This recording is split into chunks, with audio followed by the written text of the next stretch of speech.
আসসালামু আলাইকুম রাহমাতুল্লাহ। সম্মানিত দর্শক, আজকের ভিডিওটিতে গুরুত্বপূর্ণ একটা বিষয় শেয়ার করব। দর্শক, কখন আকাশ থেকে বৃষ্টি বর্ষণ বন্ধ হয়ে যায় এই সম্পর্কে আপনাদের জানাবো। অনেকে বৃষ্টির জন্য হাহাকার করছেন, বৃষ্টি কেন হচ্ছে না, পর্যাপ্ত পরিমাণে বৃষ্টি বর্ষণ হচ্ছে না, আগের মতো বৃষ্টি দেখা যায় না, যার কারণে তাপমাত্রা অনেক বেড়ে যাচ্ছে, অনেক গরমের কষ্ট, সবার ঘরে ঘরে এখন এসি লাগাতে হচ্ছে। তো দর্শক, যত যাই হোক, আল্লাহ তাআলা যখন বৃষ্টি দিবেন তখনই বৃষ্টি বর্ষণ হবে। কোনো মানুষ, কোনো মাখলুকের এই ক্ষেত্রে ক্ষমতা নেই। যখন আল্লাহ তাআলা ফয়সালা হবে তখনই আমরা রহমতের বৃষ্টি লাভ করতে পারবো। দর্শক, বৃষ্টি যে হচ্ছে না বা বৃষ্টি বর্ষণ বন্ধ হয়ে যায় এরকমটা যদি মনে হয়, তাহলে এটা মানুষের হাতের কামাই, এটা একটা মুসিবত। আল্লাহ তাআলা কোরআনে কারীমের মধ্যে বলেছেন, ওয়ামা আসাবাকুম মিন মুসিবাতিন ফাবিমা কাসাবাত আইদিকুম ওয়া ইয়াফু আন কাসীর।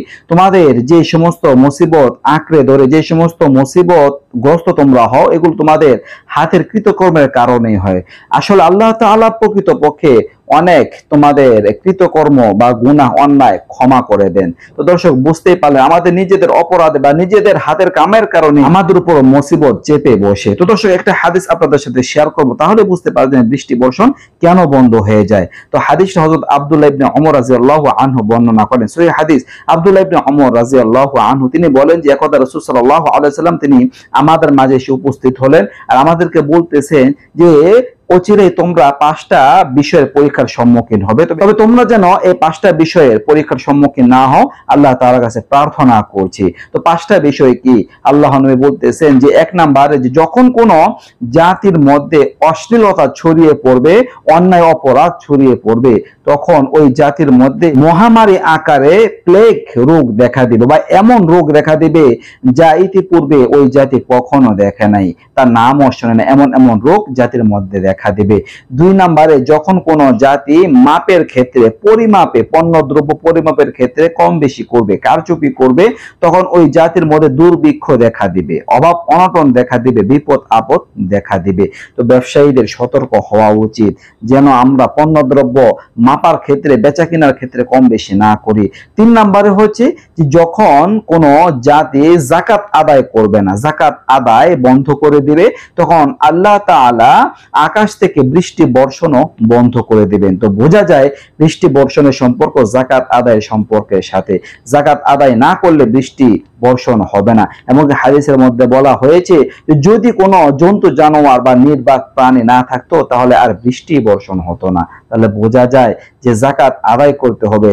যাকাত আদায়ের ক্ষেত্রে যদি আমরা পাবন্ধ করি তাহলে আসমান থেকে নিয়মিত সময় মতো আমরা বৃষ্টি লাভ করতে পারবো। বৃষ্টি এটা মূলত আল্লাহ তাআলার রহমত, আমরা আল্লাহ তাআলার রহমত লাভ করতে পারবো।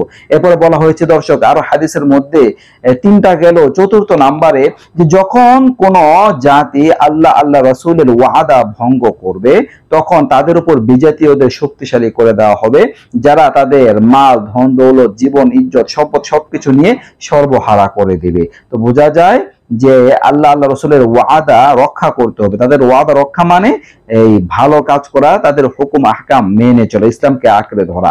আর 5ম নাম্বার হচ্ছে যে যখন শাসক বর্গ তারা আল্লাহ তাআলা কিতাব অনুযায়ী সিদ্ধান্ত করবে না, ফয়সালা করবে না, তখন আল্লাহ তাআলা শাসক বর্গের মাঝে মতভেদ সৃষ্টি করে দিবেন, শাসক বর্গ একে অপরের সাথে যুদ্ধে ঝাঁপাইয়া পড়বে। দর্শক, এই হলো হাদিসটা, 5টা বিষয়ের কথা এখানে বলা হয়েছে। তো 5টা বিষয়ের মধ্যে যে বিষয়টা আমার মুখ্য উদ্দেশ্য সেটা হলো যাকাত আদায় করা।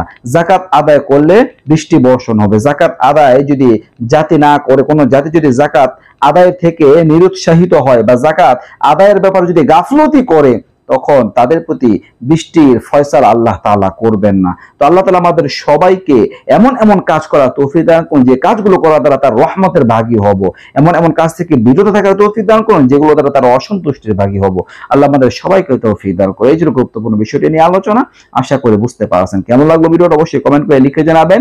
নিত্য নতুন আরো ভিডিও পেতে সবাই পাশে থাকবেন। আজকে এই পর্যন্ত। আসসালামু আলাইকুম ওয়া রাহমাতুল্লাহ।